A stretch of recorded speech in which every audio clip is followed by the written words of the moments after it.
Ms. Davis? Here. Ms. Miller? Here. Mr. Etherly? Mr. St. Columbia? Present. Mr. Messina? Present. Dr. Miller? And Mr. Etherly has just arrived. We do have a quorum, so we can go again. We'll start off today with, old business, which, is simply the approval of previous minutes.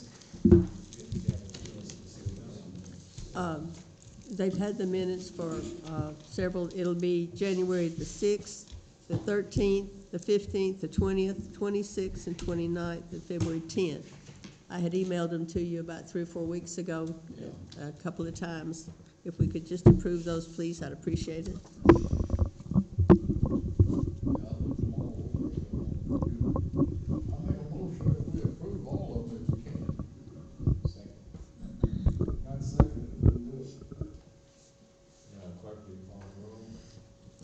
Ms. Miller? Yes. Mr. Etherly? Yes. Mr. Messina? Yes. Mr. St. Columbia? Yes. Ms. Davis? Yes. 5 yes, 1 absent. Thank you. Thank you, Ms. Hartford. With that, we will jump right into our new business for this evening. We will start off with airport commission, which we're going through on taking front of you. This was prepared for you by the city attorney. And this is a nomination of commissioners for the airport commission, and also an updated ordinance for compliance with state law regarding the number of commissioners and emergency status. Yes, if I may, the ordinance, we need to do the ordinance before we do the resolution. Our ordinance is ordinance number 890 for the city of West Helena. Is also codified in section 2.52.02 in the municipal code, and it requires a 5-member commission. The law has changed. The commissions are now 7 members. This ordinance is basic. It just changed the numbers from 5 to 7. Yeah, the state says we can have 7. Yes.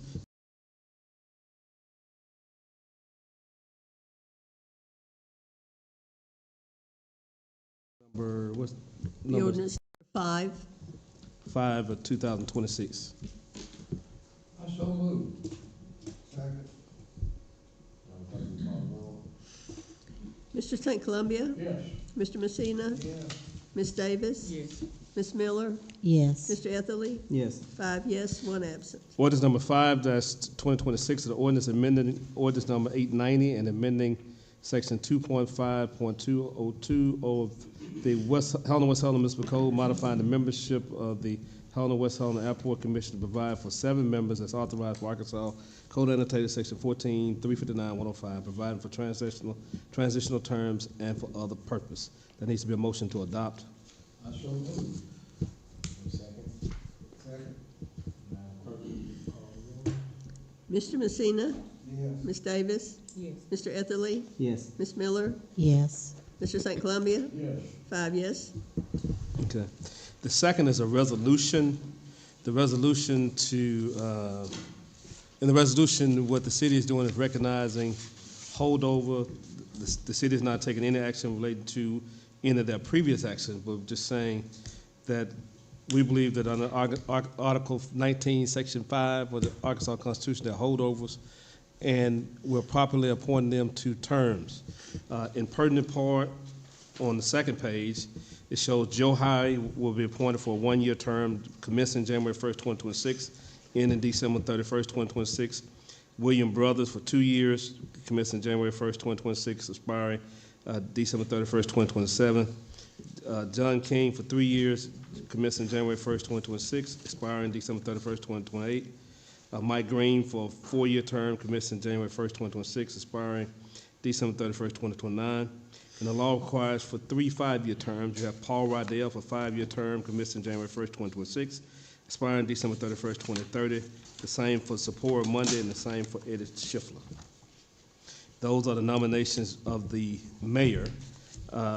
And by 3/4 vote, the council can, if it so chooses, accept those nominations.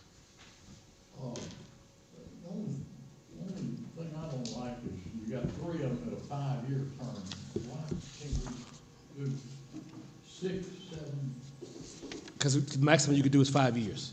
The statute says the maximum that can be done is 5 years. state law says? Yes, sir. And after that, each one will be rotating, the 1-year term will be rotating for, after it expires, they could be appointed for 5, then 2, then 3. It's just that because the city hadn't taken an action in a while, you end up with, Excuse me, I don't like a lot of people coming off at one time, maybe yes, sir. one every year, fine. Right. Keep people on there that are knowledgeable, say what's going on. Certain people can be renominated just because their term expires doesn't mean that they have to be replaced with the new individual. That looks good. I'd kind of like some understanding of the litigation that's going on with the Okay. Airport Commission before. Yes, sir. There are 2 separate litigations. The Arkansas Municipal League has met with me, and I believe they met with the mayor today. Well, Mayor League representing the city on the illegal exaction lawsuit that was filed by Attorney James F. Valley in Pulaski County. That lawsuit is about an illegal exaction, and the lawsuit alleges that the city has not, the commission is not a commission, they have not been acting according to law, and that the money has been spent inappropriately. The second lawsuit, at the last city council meeting, what I stated was the city, I met with Eddie Schiffler immediately prior to that city council meeting. He said that he was suing the mayor. But when I reviewed the lawsuit at the city council meeting, it's actually a lawsuit that says Eddie Schiffler versus Joseph Whitfield. It didn't, the text of it shows that it's as a mayor, but the caption, Attorney Atlas, you know, does not name the city of Helena-West Helena and does not name Mayor Whitfield in his official capacity. So it's really a lawsuit one versus the other.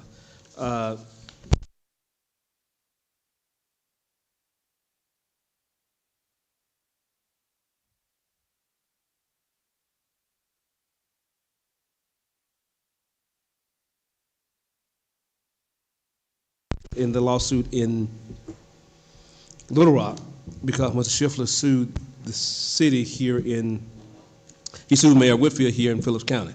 Mr. Schiffler's lawsuit is filed in Phillips County. The other lawsuit is filed in Pulaski County.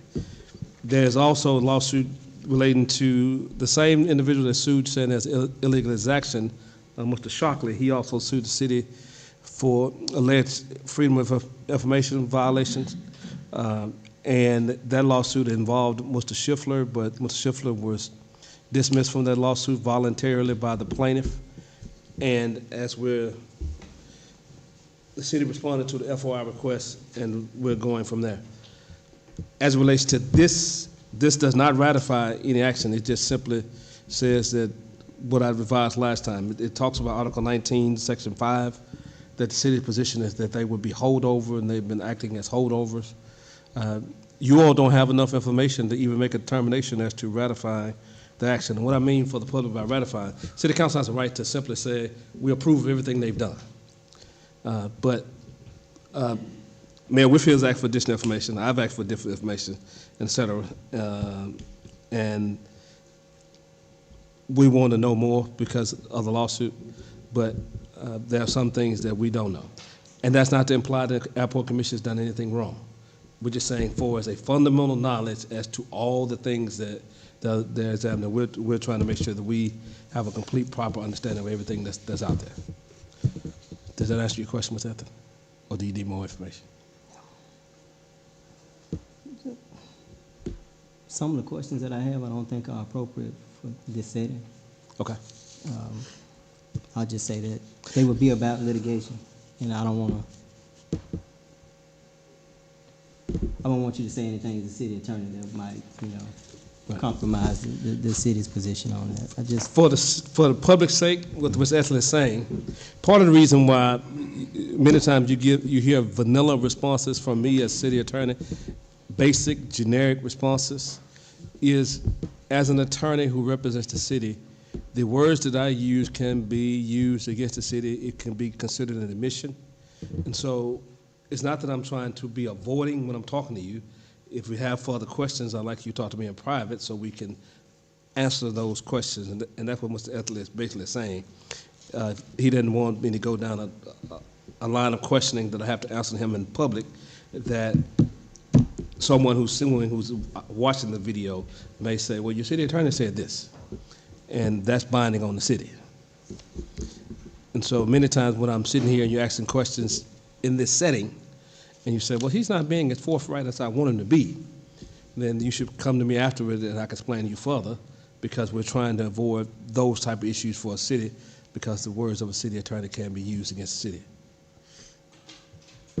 Is that your answer? Yes, yes. I mean, that's what I was saying. Yes, sir. I don't know.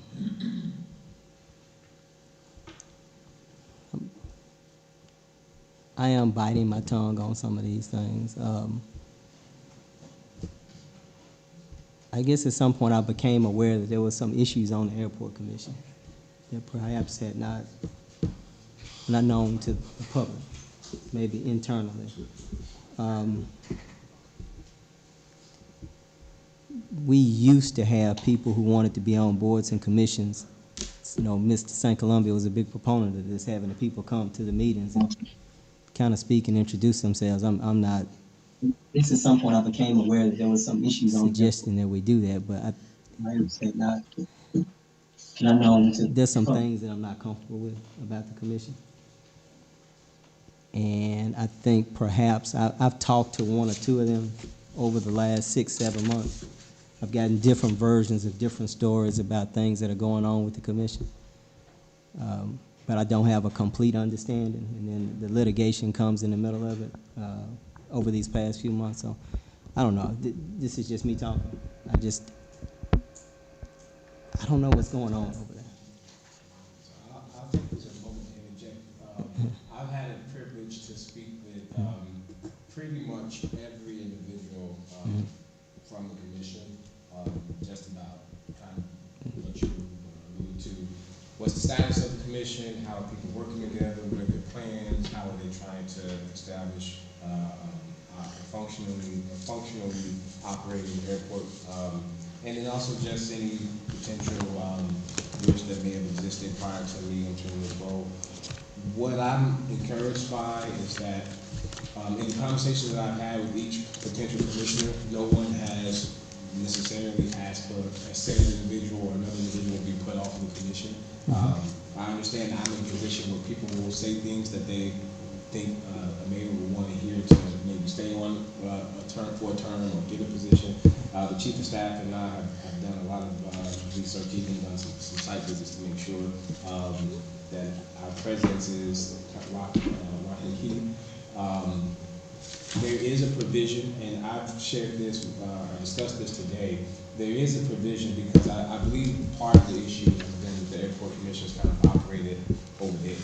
And I believe that any commission that is established through the city should report to the city. It's supposed to have above table communication with the city. We're supposed to be all in the know about plans, bidding, everything. And so I don't think that for different reasons, I don't think that was happening. That is very much so the expectation moving forward, and understanding that there is a lever that we can pull if we recognize that certain commissioners on any commission are not a good fit for their roles. There is a mechanism that we can pull to have them removed, and that's a vote at this body.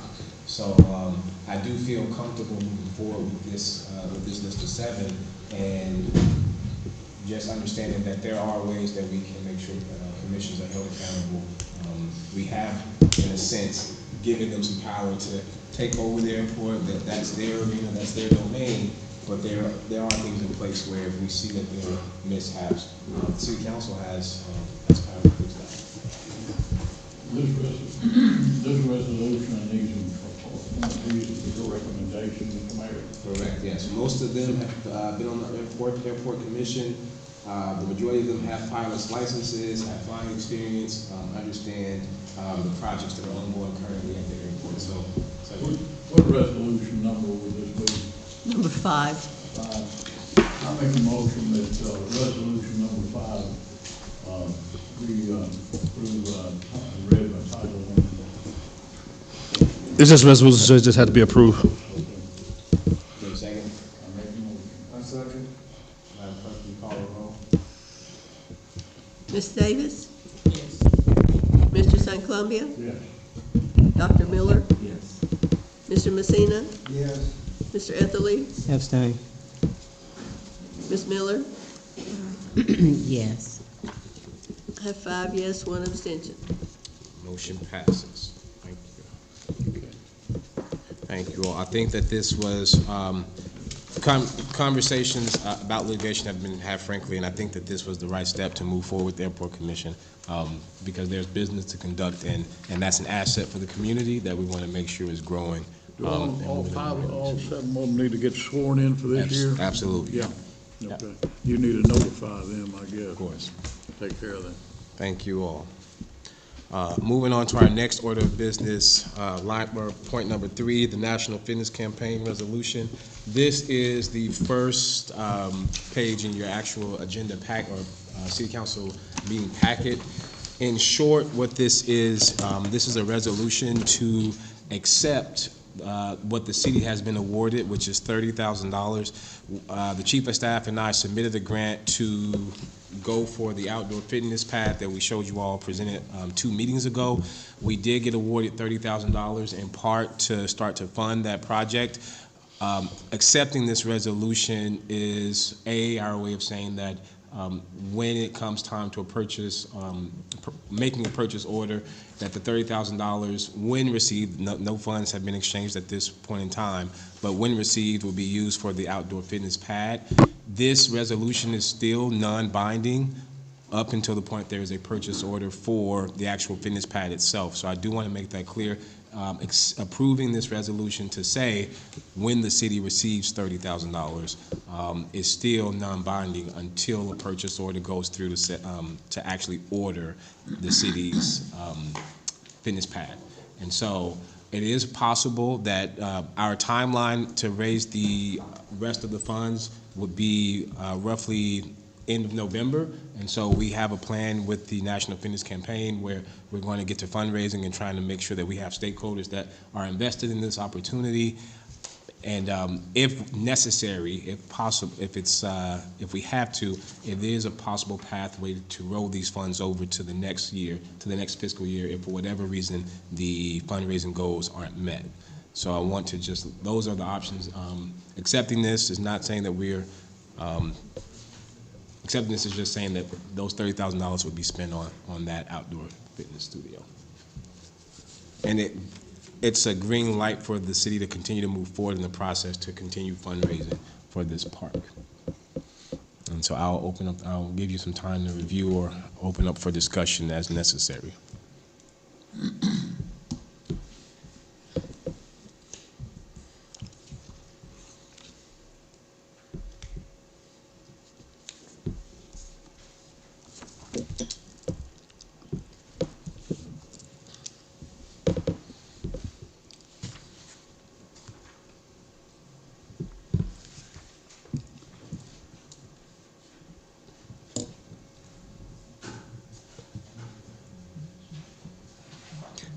Is there any discussion, any thoughts?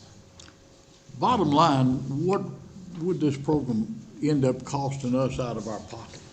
So that is pending fundraising. So as with some applications, they ask for a match. Currently in our budget, we have $40,000 for parks and outdoor recreation.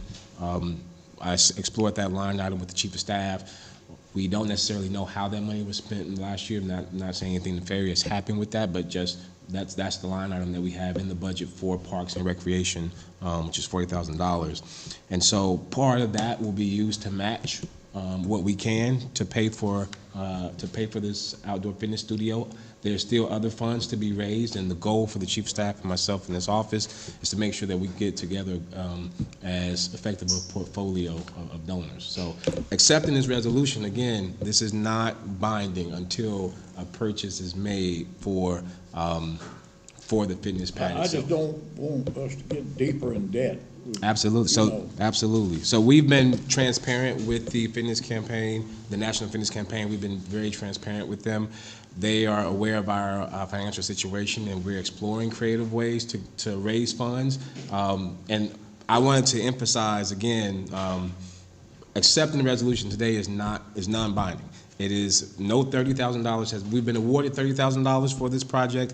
It hasn't been received yet. It would only be received once we are ready to make a purchase order with proof of funds. And so accepting this resolution is just a green light for the mayor's office to continue to move forward in the process, not to spend money that we don't have. So there's not, the plan to fund this is to make sure that we are exploring as many creative ways to put together a package to fundraise for this.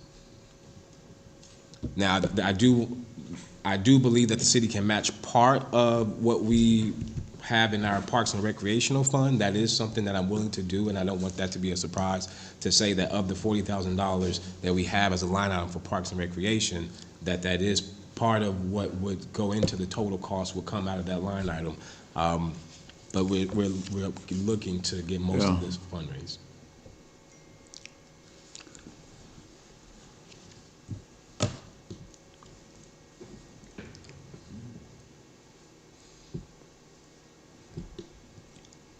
Your support for this resolution is non-binding. There's no money exchanged until there's a proof, of purchase. This is just a simple green light that the mayor's office has to continue to then put together a package to fundraise. So we are not going to spend money that the city does not have. Sounds good to me. I just, I just don't want to see us getting.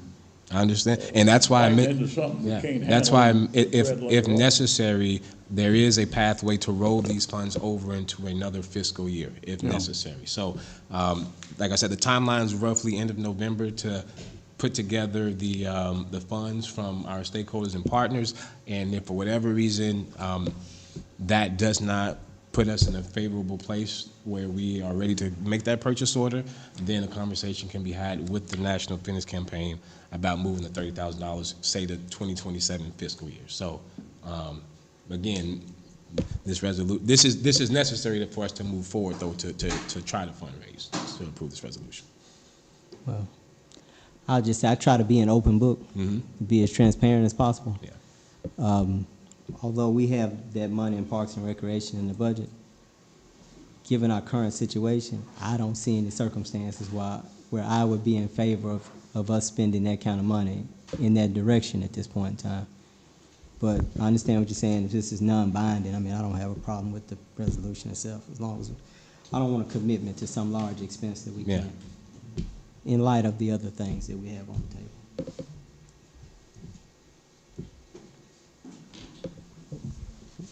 What I said was I don't mind the resolution, but yeah, down the road, I wouldn't be in favor of spending $40,000 on what, a large sum of money. I mean, we got a swimming pool, we got other things we're involved with already. I don't want to see us get deeper in obligating. Sounds good. I'm kind of like Mr. Etherly. I'm somewhat reluctant at this moment. So I'd like to see I'll be honest with you, Mr. Mayor, I'd like to see our debts. I haven't got an update. I've asked for one, and I don't have an update on what we owe. I'm a little in the blind. If y'all could publish what we still owe, of course. I remember $2 million we were in debt, and then $3 million. I heard $4 million. I don't know. Yeah. And you need to give us some, me at least, some information on what we still owe in those old debts. Understandable. I'm not one that's to an owe important money. Conversation. Yeah, for right now, we want to keep this grounded with this, and we can get to the claims, especially very soon. Do you need this to secure the grant?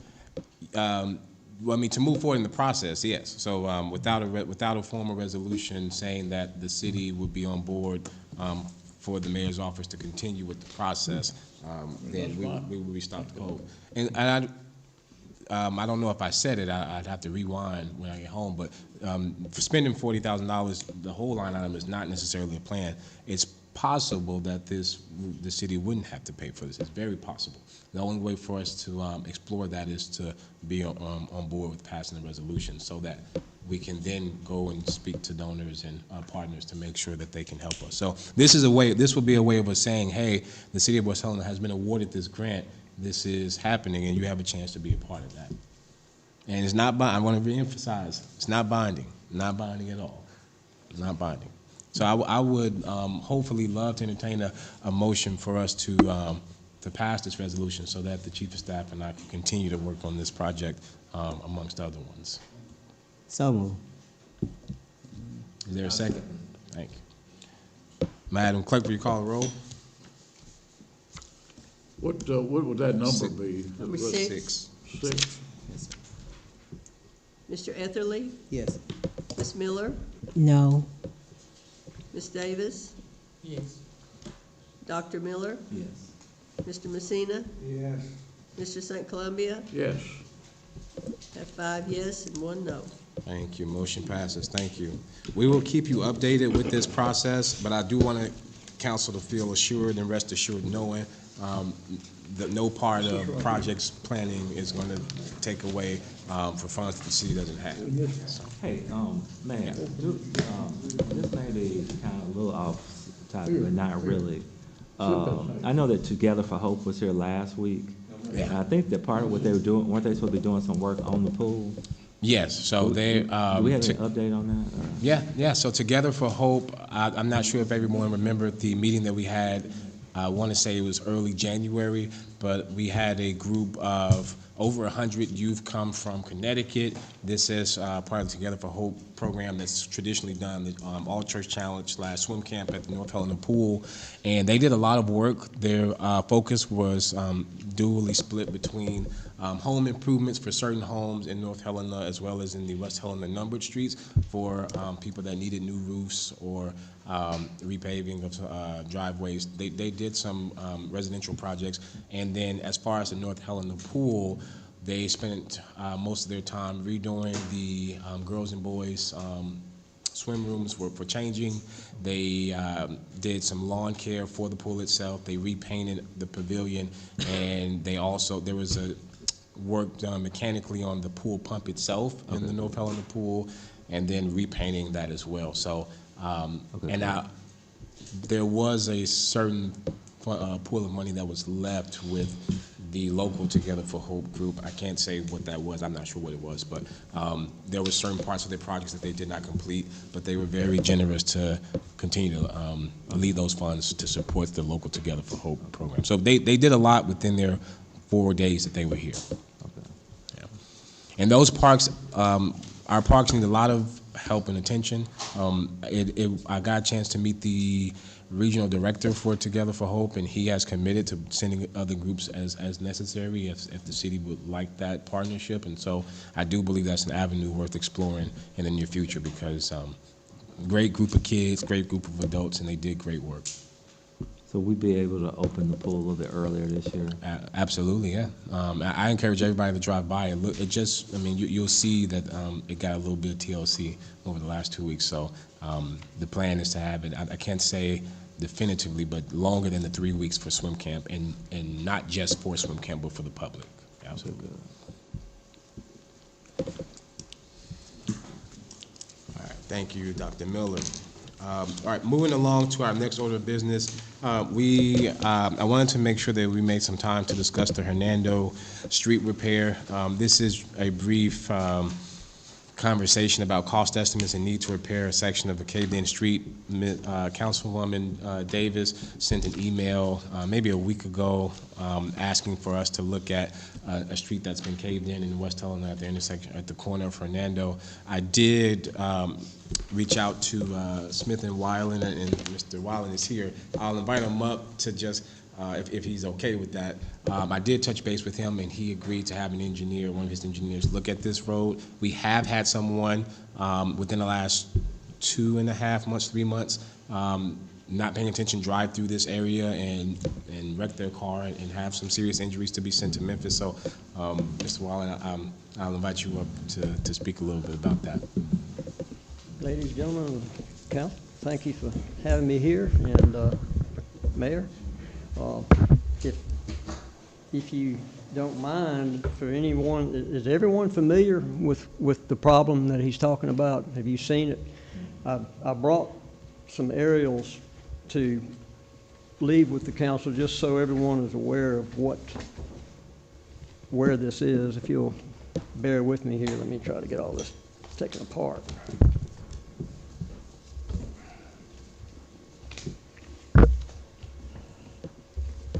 Mayor, can I pass you? Yeah, of course, of course. Thank you. This is an aerial.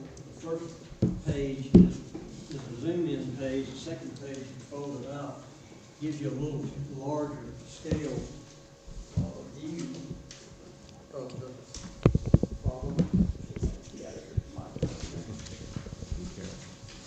Thank you.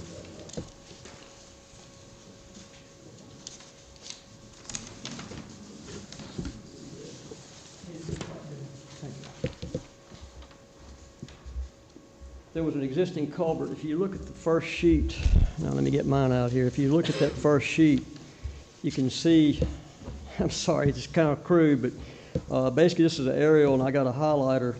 I circled in pink where the collapsed culvert. Basically, it's a ditch crossing across Hernando. What you see in blue is the ditch coming to and from that culvert. The dotted line is actually an underground culvert, and then the solid blue line is open ditch. And if you look at that larger aerial, you fold it out, you see that ditch is draining a significant area. It's got a lot of water that goes through there, and that's going to probably have a lot to do with what happened in that culvert. And it also has a lot to do with what we want to do to correct it.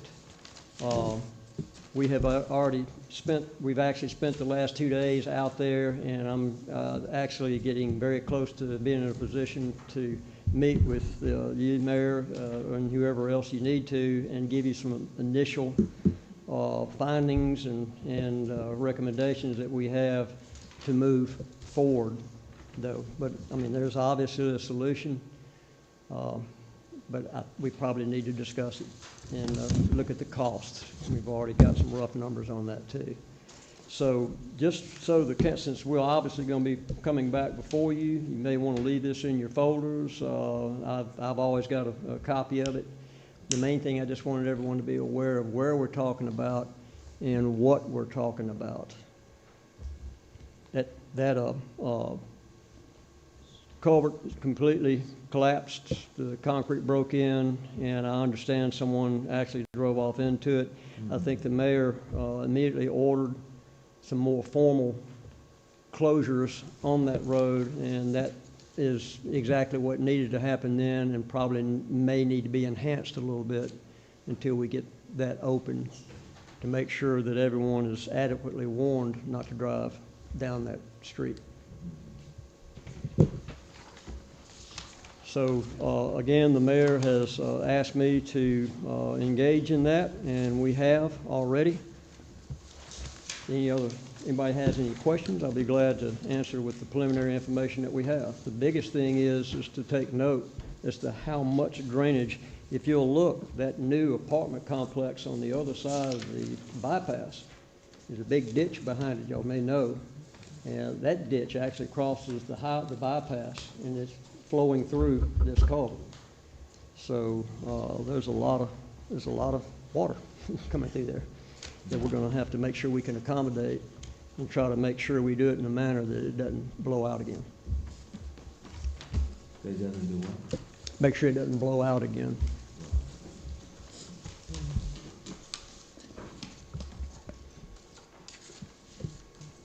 So by the next meeting, you'll have more information? Is that what you're saying? Ma'am? By the next meeting, our next meeting? Yes, ma'am. We should. I want to get with the mayor and ask the mayor how he wants me to proceed. We're not going to go all the way out there until we kind of say, hey, here's kind of what we're thinking, and there might be a few alternatives, a few options, before we go into a full-scale because things like this are not cheap. I have a question for, just briefly for Ms. Davis. Have you had just because you brought it to the attention, have you had a lot of people, I guess, say this has impacted their daily quality of travel and life experience? Yes. Okay. Yeah. Okay. It's I'm not sure how. It's some people that live there. It's not maybe 3 houses, 2, 3 houses, but yes, because people use that drive. So Are we yes. are we able to state? I just got here, obviously. Are we able to state how long this has been down this particular street like this? It was, no, it was last year. It was last year. Last year. It's been about a year. Over a year or under? Feels like forever. Yeah, it does feel like forever. It's been about a year. Okay. I think that when Ms. Davis sent it to me in the email, I think mentally I knew which street, but I did have to look it up. And I think for the sake that we've had somebody drive off into it already, let alone the fact that it's, I mean, you're making people take different ways home, I think it is worth looking at. So, are there any other questions or discussion for Mr. Wyland? If none, thank you, Mr. Wallen, and looking forward to talking more about this project. Thank you. Thank you. 23, 24. Right. So our next order of business is an invoice. This is in your city council packet. This is a water department invoice. This is also from Smith & Wallen on the work that they did for reconnaissance to map out the water lines underneath the US 49 bridge replacement. That's going to be happening soon. And I do want to, this was done in part with the help of Ms. Said Rose, as well as one of Mr. Wallen's chief engineers. But this project has, we've been told that this project needs to happen because that bridge has to be replaced. And without this reconnaissance, some construction could have damaged critical water lines. So this is an opportunity for us to approve that invoice for mapping out those lines.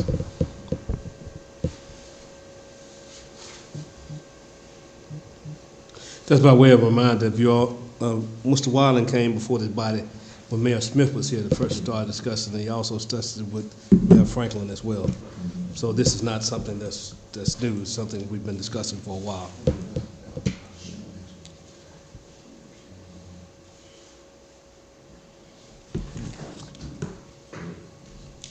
This is just moving the pay for the work that you've done. Yeah. Second. Okay, thank you. Madam Clerk, will you call the roll? Mr. Messina? Yes. Ms. Davis? Yes. Mr. Etherly? Yes. Ms. Miller? Yes. Mr. St. Columbia? Dr. Miller? Yes, ma'am. 6 yes. Thank you. Thank you, Mr. Wilder. Thank you. All right, we can literally turn the page. Our next order of business for this evening, this is the water rate review. So for the last couple meetings, I was mentioning that we were going to take a look at some of the water rates and how they will be adjusted underneath the new rate fee schedule. And so you have some sample invoices for examples that will show you water rate changes, as well as the ordinance that we passed in 2024. And there you are. Mr. Rose is going to come up and explain. He's going to come up and explain just the changes between the samples and how residents will be impacted by a new schedule. Yes. Good evening. All right. Put the paperwork together.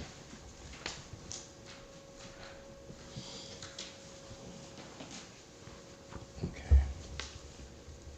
What we have here is, I wanted to at first start with the ordinance.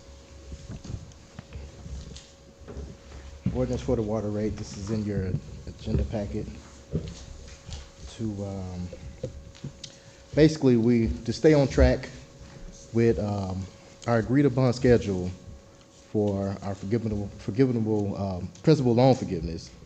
Is the first phase was voted in for 2025 to raise our rates to 506 wholesale before and all over 1,000 gallons. And so to stay and track with this, phase 2 was to get us to actually 758, okay, which will be increasing the rates by $2.52. All right, and this is actually was scheduled to begin the first of this year, of 2026. And so there's a little delay, but we go ahead and implement this, we'll still be on track with meeting the qualifications for the loans that we are being approved for, okay? And what that will actually look like, we have a couple of bills, samples, let's see. A lot of paperwork. So I want to start with, and this is just an average bill. We did examples that you'll see in your packet on basically zero usage and the base charge that will come with that. And then we did an average bill of $3,000, and it's rough because we're looking at average bills, but we know we got commercial, we got industry as well, but it's going to be the same increase, not different, you know. It's just going to be, the usage is going to be different. And so we just did an average usage of $3,000. And so, I'm sorry, 3,000 gallons used. So for the original bill, I'm sorry. Oh, we're looking at the, I was trying to find it myself. We're looking at the, I believe it's the first page. Okay. Let's see what's in the packet.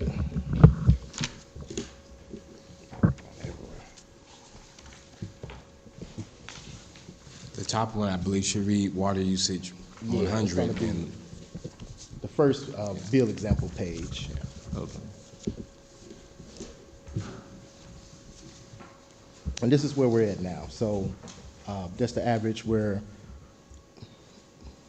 below 1,000 usage is at 2180 Okay. is the base charge. Okay, that's where we're at now.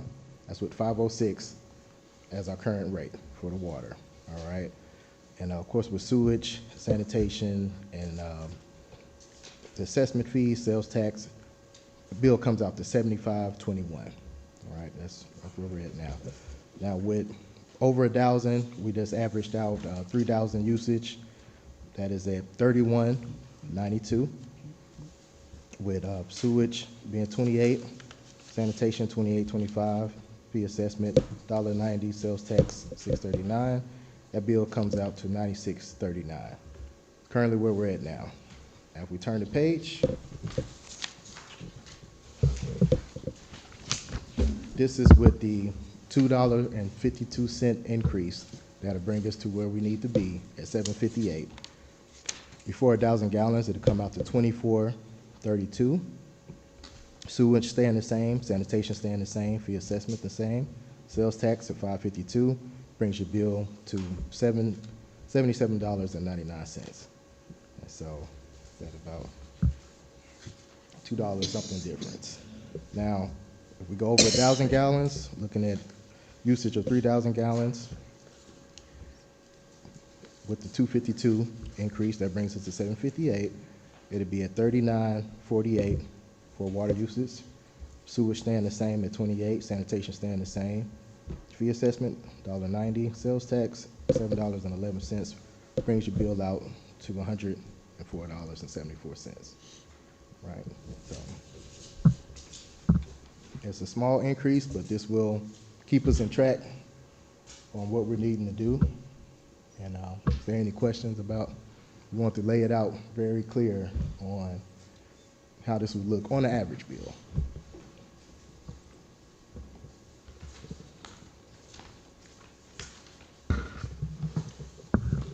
Where are we with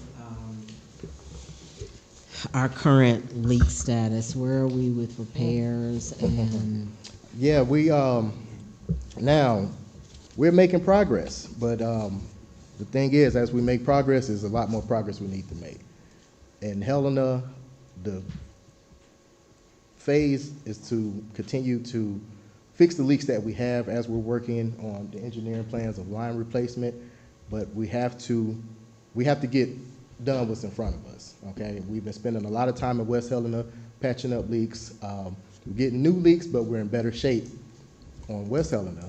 But as we're working in West Helena, we got a lot more situations that's growing in Helena. And so we're making progress, but we have a lot of ground to cover. And I'm gonna continue to need manpower. Internally, I am hiring a couple of individuals, which I don't know if I have room to speak on this evening. Okay, good. So I've brought on 2 maintenance and service workers. One is at a labor, basically labor pay on our budget. Another one is actually an operator. Now, I was needing him to, I actually wanted to have his certification on hand to show you all, but I want to ask approval to actually at least get his pay close to operating pay, because he has the skills of an operator, which is going to help us fix leaks, mechanical skills, which is going to help us actually start fixing our vehicles within the department instead of sending them to West Hunter or the street department. And that's been an issue, because we have to keep our trucks running. We have to keep maintenance on our trucks, and welding experience, a range of skills. And that's been my goal with hiring, is that we're bringing individuals in that can contribute to the job with skills, with expertise, that are trying to actually help us really start to cover more ground and get more that we're all visibly seeing done quicker, more in a timely manner. And so right now we have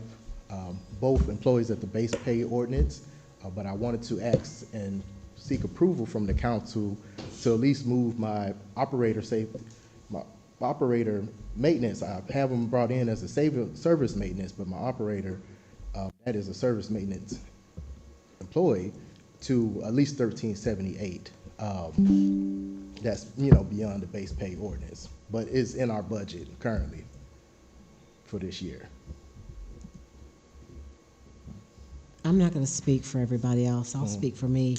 I think we need to, there's a reason why we established a base pay. And I think that when we start giving people increases when they first come in the door, that sort of defeats the whole purpose of having a base pay. Even if I understand that you have the skills, I understand that you can in this, to me, I think that it's prudent, though, to wait for a probationary period to pass, make sure that person is a good fit, make sure that person, is up to snuff, somebody that you see is going to be able to do everything that you hired them for. That's just my personal opinion. I don't know how everybody else feels about that. Well, I'm actually in agreement with that. I know me and the mayor, we've spoken about this, and you're right, because both of these individuals, I believe they're not even 3 weeks, into their 90-day probation period. And that will also, I have been evaluating them, and just from my personal take and training them and seeing what they're capable of, they're showing it. But we do need to see within a 90-day probation period, and also have a, I want to say, more visible black and white, because my thing was for me to actually be able to present, their skills on paper as well, because going through the hiring process, I have to actually see, like, okay, these are things you're actually capable to do. You're not just saying you can do, but you actually had the training and certifications to show as well, and that'll give me time to present that, moving forward. Okay.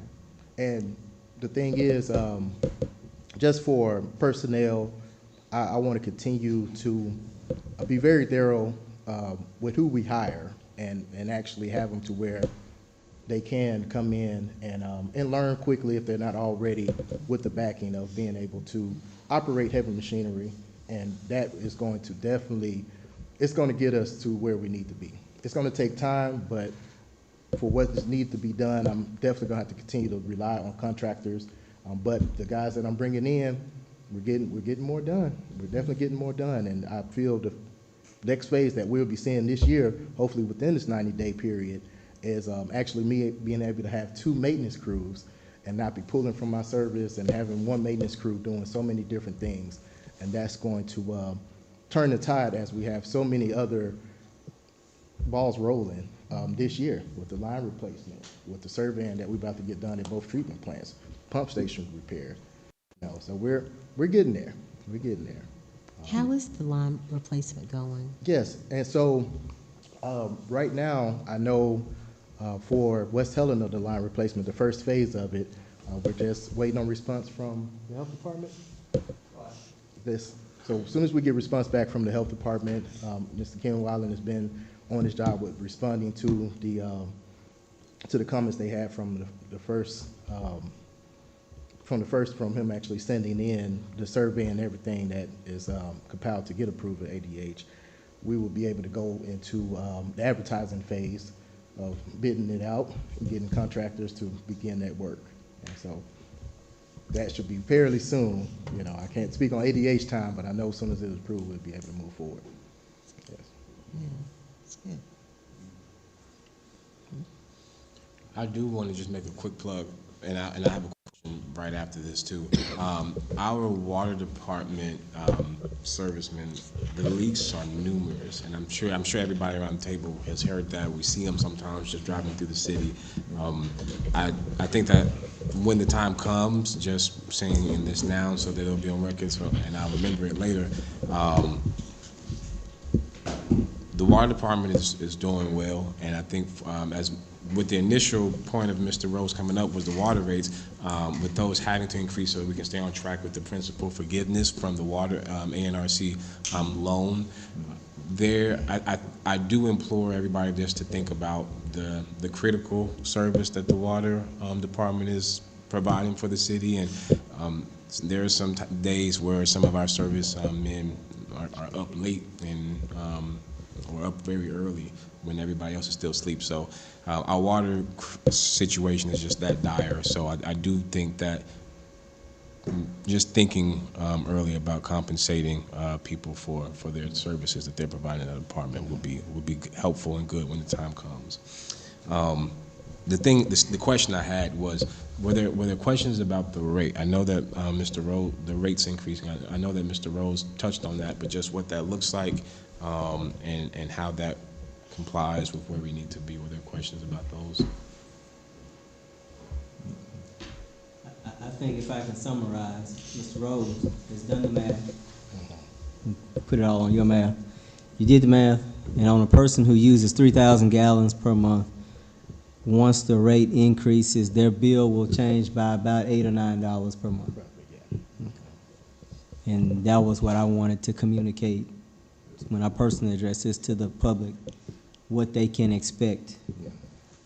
And we have to fully implement that rate study by January of 27, if I'm not mistaken. Correct. So, Right. Well, if you read the ordinance that you have, the increase was supposed to be automatically adjusted on January 1st, 2026. It should be in place already. But the council, it does have a section in there where it says the council can delay it some. However, the issue that Ms. Essler is raising with the state of Arkansas, once we do the rate study, it has to be fully implemented within 2 years. The city implemented last year, and this year there was some discussions just to see what Mr. Rose has presented tonight. So basically it's $8 or $9 per month. I don't think it's going to get any easier for us to keep. I understand I have a lot of my constituents who are not excited about it, but I don't know that it makes it any easier to keep putting it off. You know. As a technical matter, the city has not put it off, but the city has not implemented it. Right. I mean, It should already be in place because we haven't put it off by ordinance. However, out of respect for the council has asked to discuss it. So the administration, the mayor has not had the water department to implement it because you all wanted answers.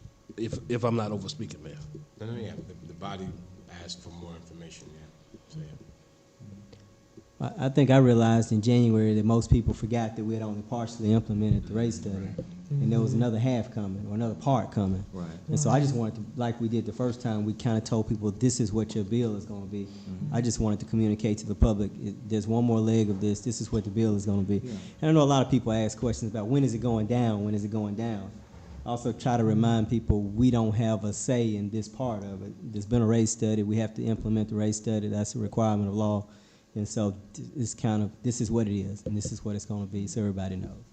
Yeah, I mean, I was definitely in favor of having a little bit more conversation, but I mean, I guess when I say put it off, I don't mean put it off. I guess what I'm saying is I know that we're going to have to implement it, and I know that if we want that loan forgiveness, we're going to have to do that. That's and correct. So us pushing that can down the road, I don't know. You know what I'm saying? Yeah. Yes, ma'am. I think we said June, didn't we? We didn't say it Okay. all. It was supposed to go into effect in January, and I don't want to step on the city attorney's toes, but I think at this point, we didn't actually implement it in January. We need to amend that ordinance to when it's actually going to be implemented. Since we didn't collect. Well, At the time, I mean, the month or whatever, 2 months. I think at this point, if you all not taking any further action, then March the 1st, it goes into effect.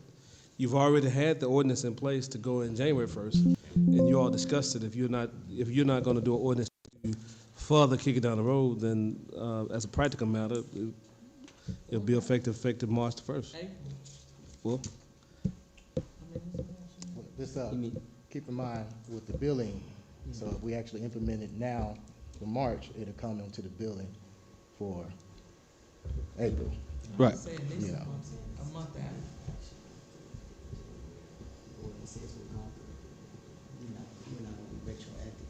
No, we're not going to retroactively collect it. We need to amend this segment.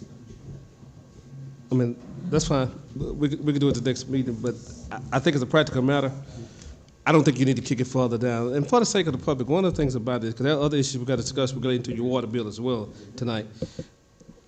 While the population of our municipality has severely decreased over the past 30, 40 years, the geography of the city is still the same. The water pipes, the sewer and all that is still the same infrastructure. And we still have to fund the same infrastructure.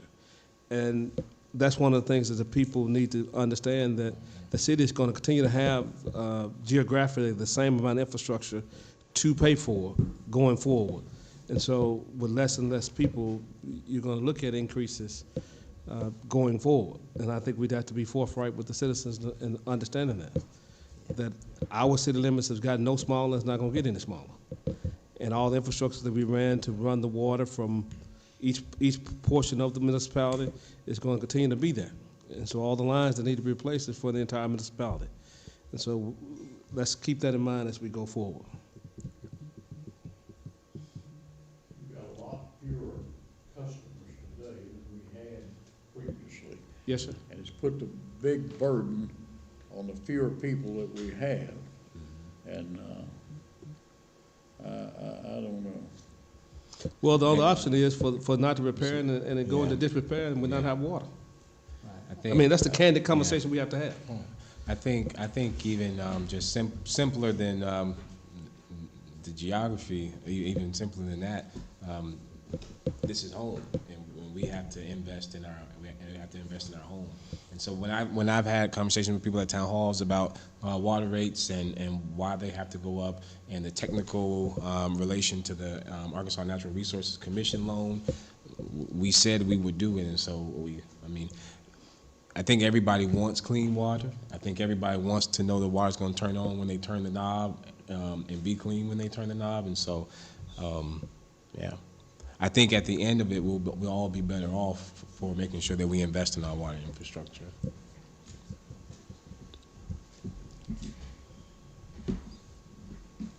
Were there any additional questions from Mr. Rose? Any?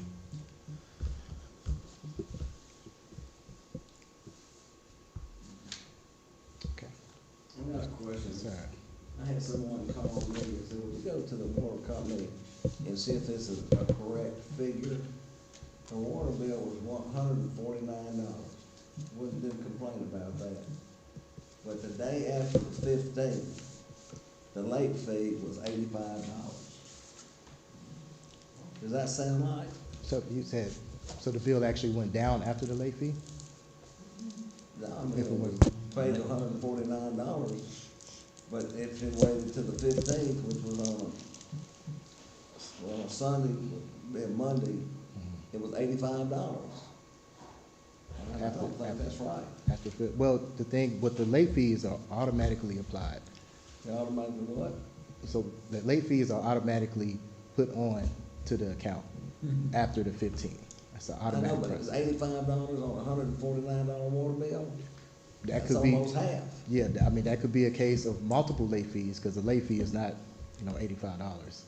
And so that could be a situation of not it being one late fee, but previous month late fees as well. And so just that case, I would have to actually look at the water audit to see what made it. Normally, I think it was $10. Late fee was $10. It's actually in the, 10%. yeah, 10%. Yeah. 85 is awful high. Yeah, I mean, it's more than 10%, but I'm saying. the late fees. Huh? Do what? 10% should have been like $15. Yeah. And it actually shows on the water bill what your bill will be after, yeah, after the due date. It has the percentage on there.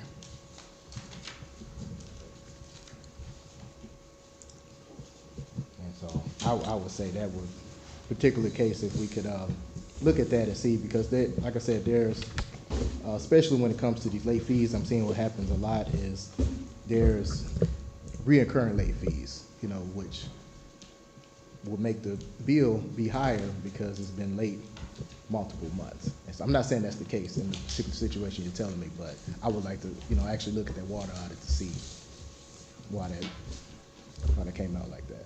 I just made sure she got it paid before the 15th, and just paid That- 149. Exactly, okay. And so, at this point, the final question I have, unless there's any extra commentary or discussion, is this body ready to move forward with the next step in the water rate increase? Are we ready for that? I think that we need to do it since we agreed to a schedule where we would be taking care of our water rates. And I just wanted to make sure that the answers that Mr. Rose provided today were sufficient for everyone. When are they gonna start on all this massive replacement of water lines? Mr. Rose, Christina, I yeah. just spoke a little bit on that. We're gauging that to be this year. I'm not gonna sit here and say exact time because we're still waiting for approval from the health department. And as that process happens, we move into the bidding phase, which construction can begin after a bid is received and approved. And so we're heavily hoping and looking for that to begin sometime this year. So we'll actually start seeing that happen in West Helena.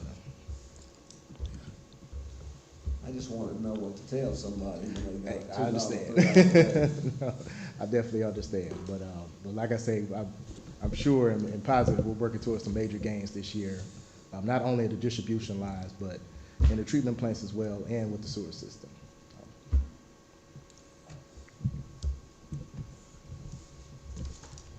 Thank you, Mr. Rose. If there's no further discussion, thank you. Okay. Now, really quick, with the rate, are we going to set it another time to discuss when we're actually going to implement this? Unless I'm speaking for the body, I believe that the general consensus around the table seems to be that it's necessary, and please correct me if I'm wrong.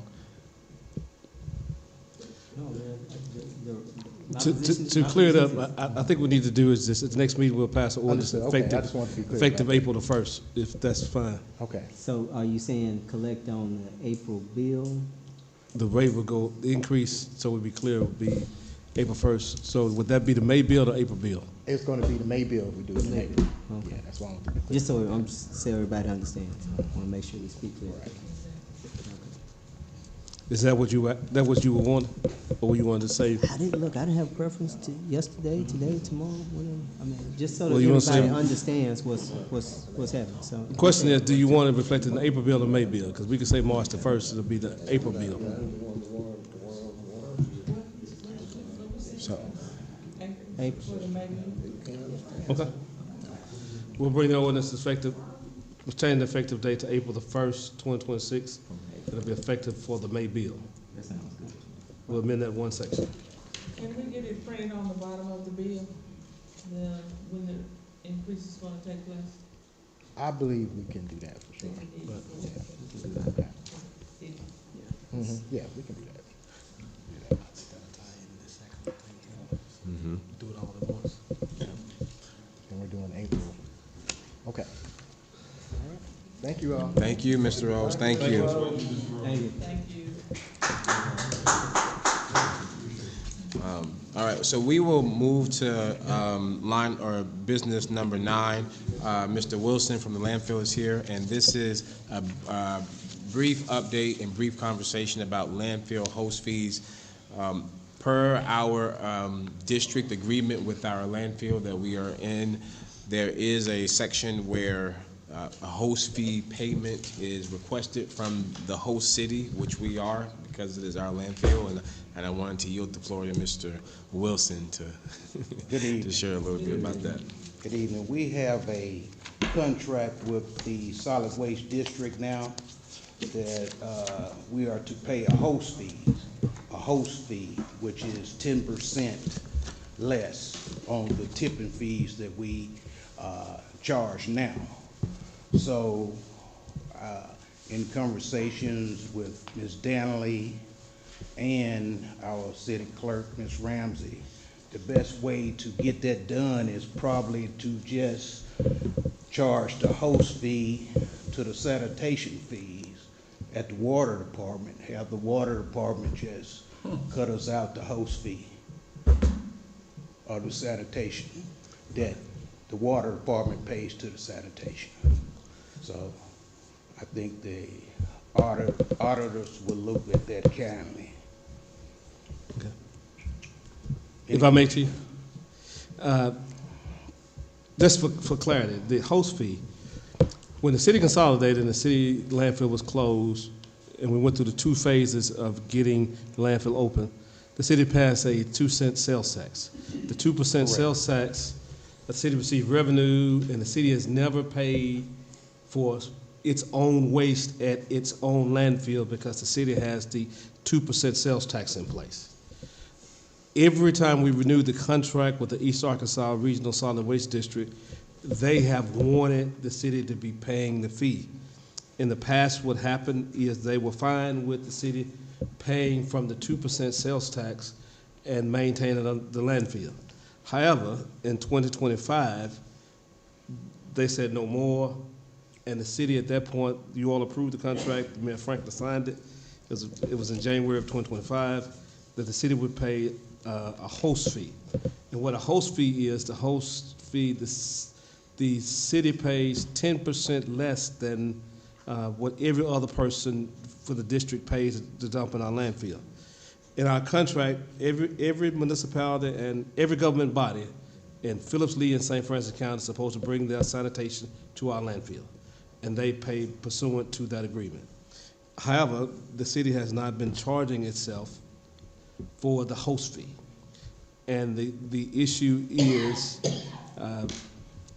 the city needs to have evidence that it is paying the host fee to be in compliance with the contract that the city has with the East Arkansas Regional Solid Waste District.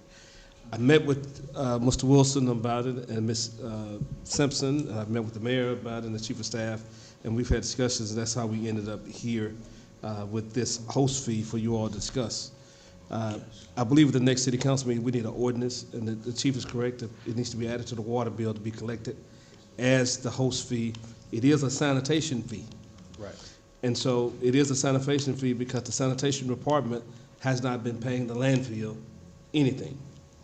But the sanitation department needs to be paying the landfill department a fee pursuant to the contract.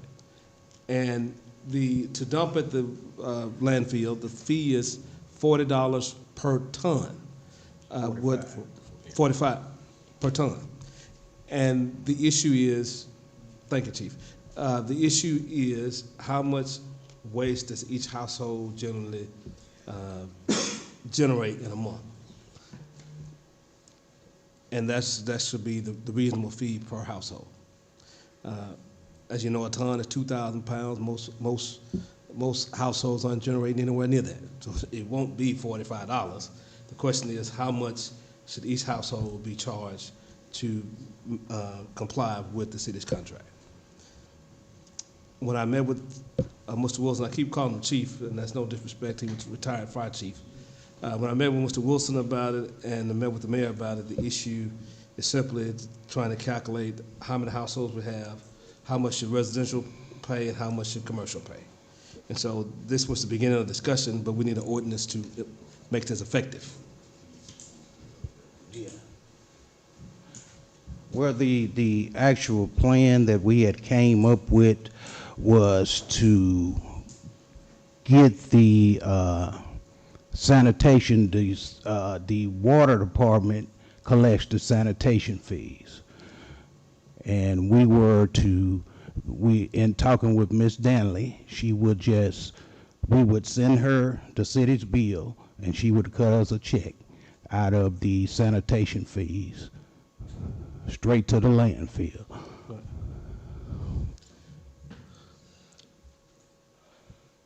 So we still would need a policy on that. What the chief is saying is, it doesn't matter to him as long as they pay. Right. We don't have to increase the citizens' pay as long as you earmark a portion that is the host fee to be paid from the sanitation fees to the landfill. The second option would be is you increase the citizens' sanitation fee by the portion that the city would pay.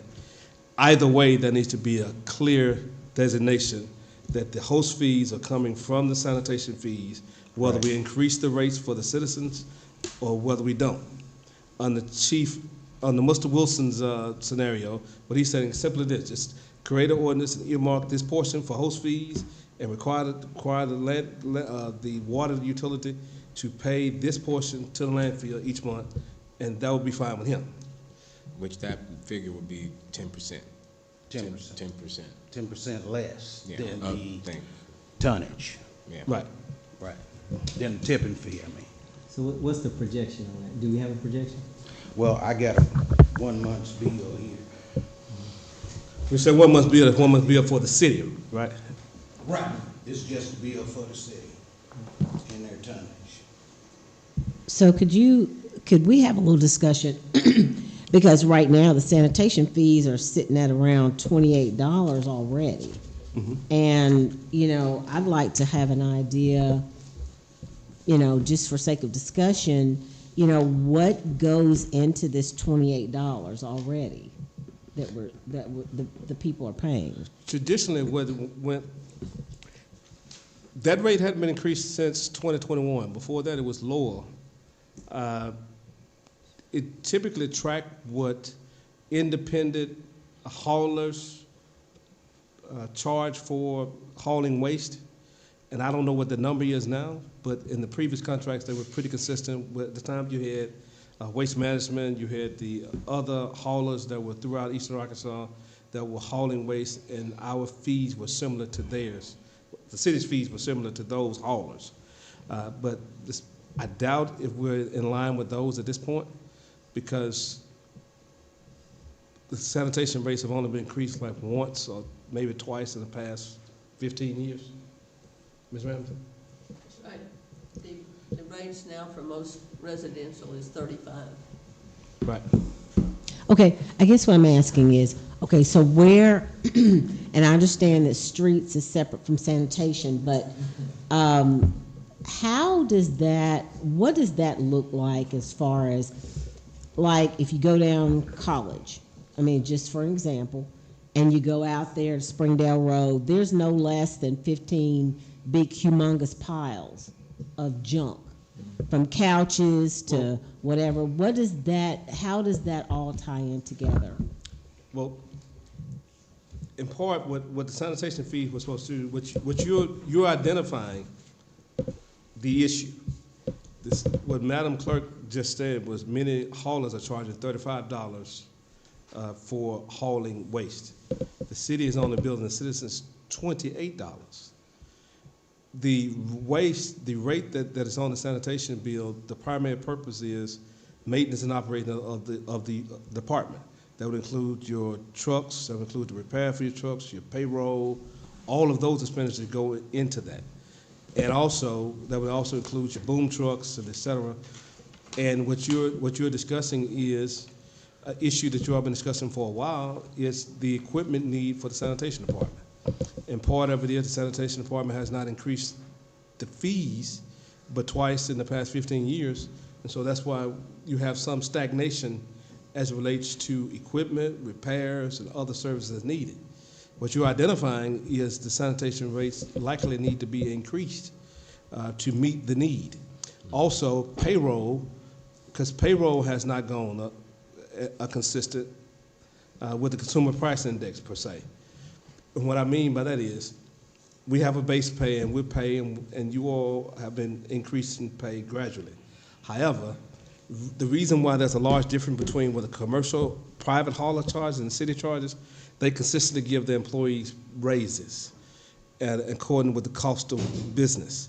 And so the city hasn't been doing that, but all of it goes in general to running the department, maintaining equipment, paying salaries, et cetera. Part of the lull that we've had is the issue when, for a while, the water utility was not paying the sanitation rate. It started a spiral.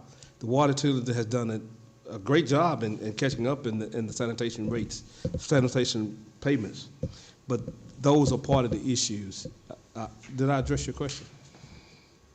Yes, to some extent. Okay, what further question do you have? I guess all I'm doing is what I always do, is ask a bunch of questions because I'm having people call and ask me questions. And so I always try to put it out there for the table. And so I'm hearing you say that, in order for us to do what Chief Wilson wants us to do, it's going to require some little nominal amount of increase in the sanitation fees. And I want to add something very quickly. So just for transparency, just for transparency. You're going to present the bill to them, to the city. I understand that. Or earmark something from This fee for the landfill is not a point of conversation because, and this is just in case there might still be some uncertainty. This fee for the landfill is not something that Mr. Wilson has come to the city to ask us to provide the landfill to make up for revenue. This is an agreement that was made back in 2024, 23? It was 2025. That we entered 25 at the beginning of 2025 to enter the solid waste district that allowed. I think she understands. Here's the thing: it's just like, and I'm not trying to speak for No, her, you're right. But it's difficult to ask people to pay more money when sometimes we may not be feeling as though we're getting adequate services as it already is. Like Ms. Miller mentioned, piles of trash on the side of Springdale, or trash that's not picked up for 3 weeks. And I'm not throwing our sanitation under the bus, and I realize that they are not paid what they should be paid, and I have a tremendous amount of respect for them. But it's a hard pill to swallow, and I understand that there's things that have to be taken care of and agreements and things of that nature. But it's just very difficult when you ask someone to pay more money when they may not be feeling as though they're getting the services that they need right now. I understand. And I don't think that necessarily putting more money to or throwing more money to a situation is going to fix that. Right. Well, it can help. It can help definitely if you pay people better. It helps, but it doesn't necessarily always fix the problem. Right. I think what the city council needs to do is give a candid assessment as relates to it. I don't think you'll be throwing more. I haven't seen all the data, but I don't know whether you'll be throwing more money at a problem. The question is whether there the solvency of the sanitation department as it relates to the current rates. To maintain the service, what are the actual costs? And I think you all have to look at that in detail and have an answer for that. I don't know that answer because I haven't seen any documentation as to how the department is functioning, how they use it. You asked a very pointed question that I did not answer because I don't have the answer as it relates to, okay, what is the overall budget? What is it all going to in the sense from a practical standpoint? And what are the current needs? I don't know what are the current needs, what is the current status of each piece of equipment that you need, and I would need to have all those answers in order to completely answer your question. I know what the budget says, but as it relates to being on the ground and knowing exactly what all of the practical needs are for the department, I don't know those. And I guess to kind of, this wouldn't be a new money campaign so much. This would just be 10% of what's going to the sanitation making its way to the landfill, per the agreement that we have with the district that keeps people bringing money to the city because they dump at the city. So we're not asking people to pay anything. This is just, we entered an agreement at the beginning of 2025, and 10% of whatever the city charges as the whole, or 10% less than what the city charges as the tipping fee is what we get to discount. So we're actually discounting what we're giving our landfill compared to other cities that are agreeing to dump at us because of the agreement. So nobody's been charged anything else. It's just we're rerouting 10% of that sanitation fee to the landfill. So for operation. I mean, I'm all, Yeah. look, I totally trust Chief Wilson. This is not about that. When when the city attorney said there's going to be a little bit of an increase, that's just when my ears perked up. That's all. Here's the practical thing that I was saying, the reason why I say you may consider an increase is this. Once you take those funds that you haven't been paying, and then you move it to somewhere else, you further limited the budget of the sanitation department. That was my basis for saying it. And the other thing I was saying also, just as a practical standpoint, the sanitation rates have not been raised but twice in 15 years, and that is an issue that you all need to look at. So, from a practical standpoint, I see the same things that you see, Dr. Miller. I hear those things, and those things have been consistent for a while. But I also know that I think we can't just ignore it. I think we have to look at overall what it is. As the chief has suggested, if the city council just want to vote that, hey, bring back a ordinance to say that we're going to earmark the landfill's bill each month to be removed from the sanitation fees prior to paying and pay them directly to the landfill, then you could do it that way. But I think also you need to look at how is the sanitation department functioning.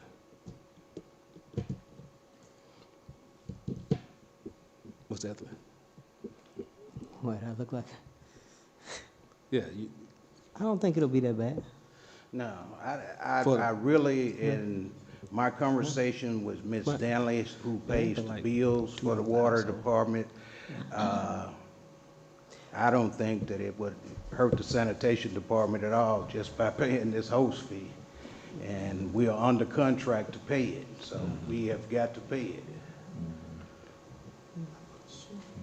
I mean, you know, I think as I've always understood it, the city general was helping to pay landfill salaries, and if you turn around and pay some of your salaries out of the income, it'd just be a wash anyway. So I might be wrong about that, but that was always my understanding. I'm sorry. I don't know, but you know, we have the landfill has to pay a fee to the state, and that's $250 of each ton that comes across the scale.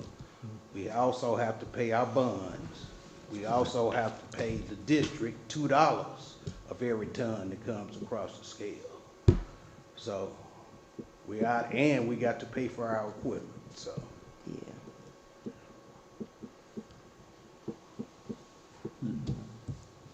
So I mean, I don't want to make anybody run out of questions, but as the, similar to kind of what the city attorney was mentioning, I think what could be a good next step is similar to what we did with the water department, where we had Mr. Rose bring back the rates.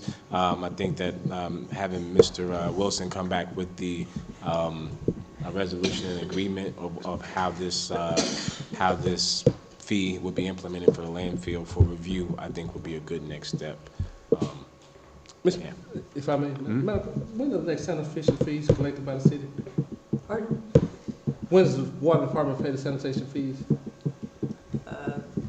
They pay it after the 20th of the month. Okay. They're averaging, if you want a number, runs maybe 130 to 132 a month, 1,000 a month, and then we'll take the 15,000 out of that, of the fee. So on average, chief, it's $15,000 a month? By now. On average, yeah. It does kind of restrict what we can do from general a little more. I mean, that's what my ears is. Right. Because from a practical standpoint, what we're discussing is $15,000 a month that wouldn't be coming to general. You said coming out of general? That would not be coming Would to not general be fund. coming to general. I don't think this part of the contract that we currently have. That's correct. So, yeah, I don't think that this is something we should be scratching our heads over. I mean, maybe we want to, and I don't think we should, but if we're thinking about this 15,000, then maybe we don't want the contract, but the contract keeps our landfill busy, and I think that we should, That's not the conversation I'm having. No, yeah. Yeah, my mind is going to how does it impact general fund, and is this something that we may have to pass on, or can we make it a wash where we don't have to pass it on? And so that's what my discussion was. Yeah, I understand if that's the solid waste district contract, we have to do that. But I was just thinking about the impact on general fund, because that means $15,000 to $20,000 a month wouldn't go to general fund, and then we would have to take that into consideration. So that's what. And that's and I agree with you. And so this goes back to pinch and pennies, as far as I'm concerned. You know, instead of, you know, jumping out there on different things, I think that we should be cognizant of the fact that, of course, we're going to have to deal with that. I mean, that's, regardless, we're under contract. It's not like we have a real big choice. It's just how are we going to go about doing it. And so we need to be a little bit more conservative in other areas. That was my point. I think we need to have the two ordinances on the next city council meeting, one relating to the implementation of the water increase, and the other about the host fee, so that you all can have them both there. It doesn't matter to me how you make your sausage, you just need to make an informed decision. So I'm not going to tell you how you make your sausage, I'll tell you whether it tastes good, though. I got you.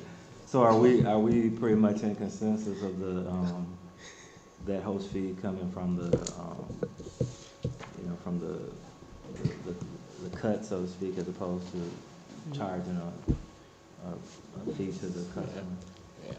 And as we're talking about that, yes, in short, but as we're talking about that conversation, not to revisit now, but the water department, some of the utilities that the water department weren't paying to the city, that's a conversation we started having in January, where as we put aside our 5% for the water department to have reserve funds, also thinking about the line item for the water department potentially paying the city back for utilities that they want to use. Yeah. So I think yes, franchise. Yeah.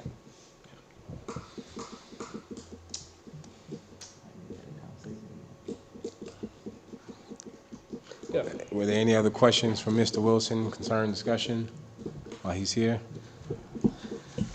Any questions? Any new grants? We meet with Mr. Guzman's field agent. He'll be at the landfill tomorrow. So we're looking at some stuff. All right. That's great. Yeah. One thing, if we may revisit old business just briefly, Mayor. The mayor and I have been in discussions along with the Arkansas Municipal League.